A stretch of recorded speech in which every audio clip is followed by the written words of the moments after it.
அவருடைய நற்செய்தியை பற்றி, அவருடைய சேவையை பற்றி நீங்கள் மக்களுக்கு எடுத்துரைத்தீர்கள்.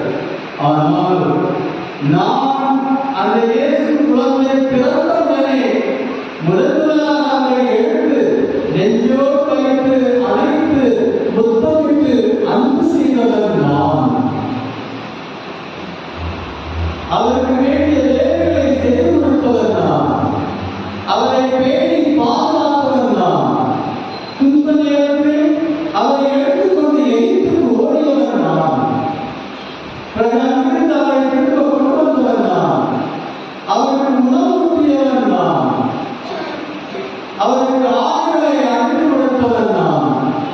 அவருடைய கையை பிடித்து அவரை நடக்க கற்றுக் கொடுத்தவர் நான்.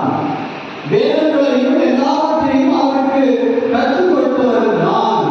அவருக்கு ஆசிரியராக நான் இருந்திருக்கிறேன். அவருக்கு பெற்றோராக இருந்திருக்கிறேன்.